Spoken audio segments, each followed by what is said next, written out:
So I thought today, since you enjoyed my email marketing stuff so much last time, I would give you some tips to explain why your email newsletters may be generating tumbleweed. The first one, your subject line is boring. Write an attention-grabbing subject line that actually reflects the content of your newsletter and makes people actually want to click on it. Something fun, something even a bit silly can really help on that. Number two, it's not personal. Personalize the email by addressing the recipient by name. If you can do that in the subject line, that's also a good idea. Number three, segment your email list and tailor the content to the interests of each segment. This is really important if you do lots of different things and you've picked people up from doing lots of different things. Segment them out and you're more likely to send them content that they're actually interested in reading. Number four, use a clean and attractive design that's easy to read and visually appealing. Now, if anybody's used an email builder, it can get quite difficult or samey, but if you keep it nice and clean, but make sure it looks nice, because we are a visual species, people are more likely to read it. Number five, include a clear call to action that encourages readers to take action. Whatever you're wanting them to do, even if it's just respond to your email, you have to ask them to do it or they won't. A nice big button if you want them to take action that takes them somewhere, that always helps. But definitely you've got to tell them what you want. Number six, keep the content short, to the point, and keep readers engaged. Sometimes you can write longer stuff, but if you do, break it up with images. But if you make sure you're not rambling at them, they're more likely to read it. And if that content's good for, useful to them, they will keep reading. Number seven, use a conversational tone to avoid using jargon or technical terms. Now, we're probably all guilty of this because we use jargon and technical terms in our day jobs. So we tend to just assume everybody knows what we're talking about. If you put it in plain, easy to understand language and keep it conversational, people are more likely to read what you're saying. Number eight, like I said, use images and videos to break up that text and make the content more engaging. Obviously, don't use too many or you will be flagged as spam. But if you can use it to break up your text or at the end of a section, or if you're emphasizing a point, those are good reasons to use text or video. Number nine, make sure your emails are mobile friendly. Most people check their emails on their phones these days. So if it's huge and on a mobile, it's going to end up all over the place and not looking right, they're not going to read it. They're going to give up really quickly. So most email builders these days, you can switch between desktop view and mobile view. So just make sure it looks okay. Number 10, send emails at the right time when your subscribers are likely to be checking their emails. Now, I know there's stats on this, but I'm lazy and couldn't go find them. They are out there, and depending on who your subscribers are will depend on when they're checking their emails. A lot of people check them first thing on a morning, but that's probably not the time to bother them, as they're probably just deleting all the spam and crap they got. Do it partway through the day, maybe before lunch.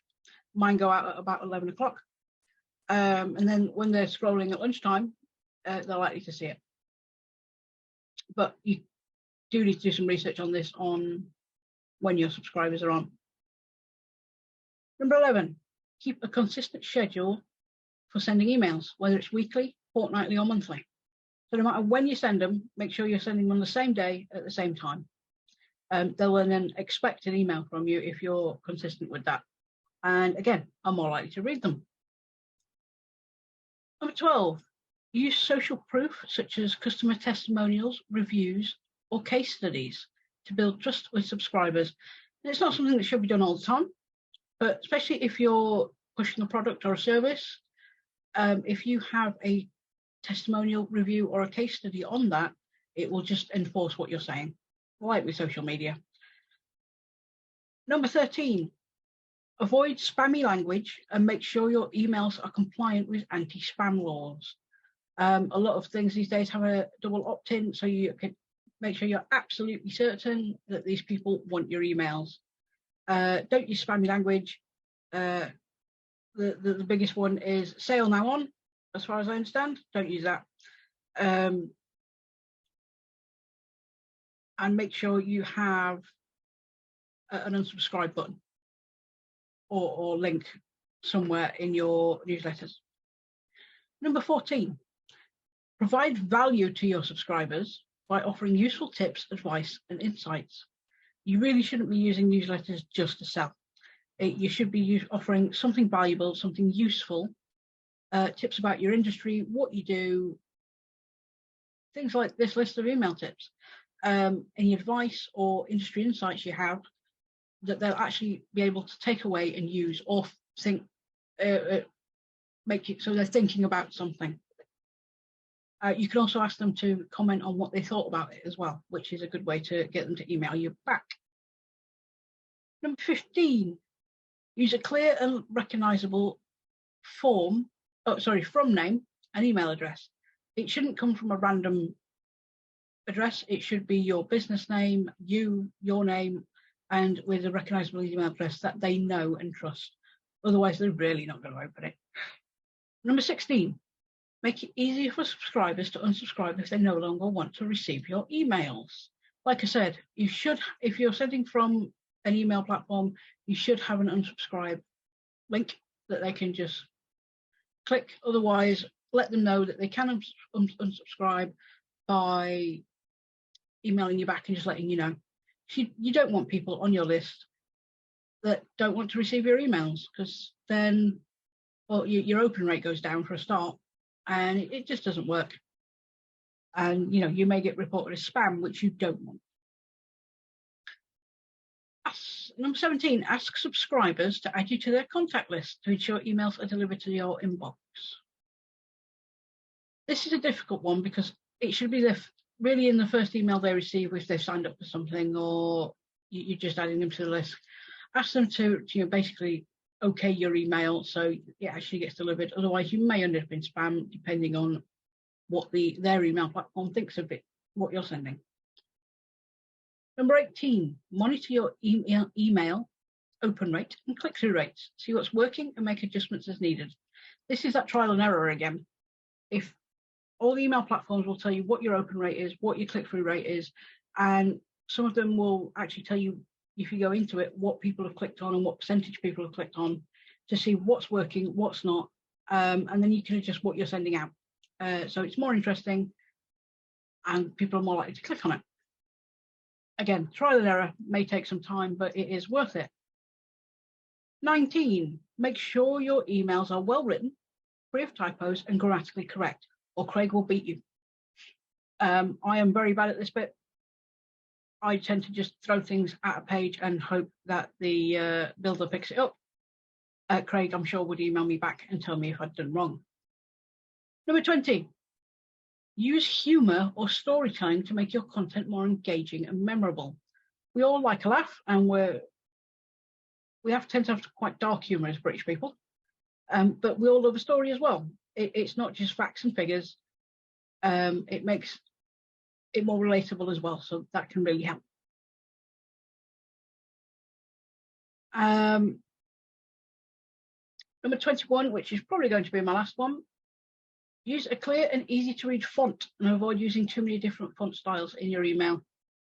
I would say one font for your headers, one font for your body text. That's all you need, but make sure it's easy to read, especially if you've got sort of different color backgrounds and things like that.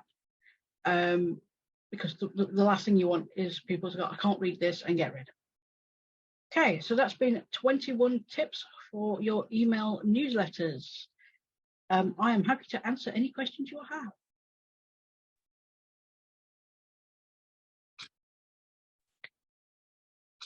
have. What do you find? What is your open rate on your email lists? Your percentage. What's the sort of email rate and response rates? Obviously, there's email open rate, and then there's obviously responding by clicking on the links. Do you find it is a good tool for marketing? It can be, depending on what you sent out. My open rate ranges from 20% to about 40%, and click-through rate's usually about 5 to 10%. depending on what I'm actually sending out. Some people get huge open rates and actually get a lot of responses and things. Some people do email me back. I'm always surprised by that. Yeah, that's good. Well, it's quite a high open rate, 4 out of 10. That's really good. Brilliant. Joe, you said I was just wondering. Oh, shush a minute. So you said about using images and not to use too many images. How many is too many? Depends on how long your text is. I'd say you've got to say 5 different sections, maybe 2 images, not including sort of your header and your footer. Perfect, thank you.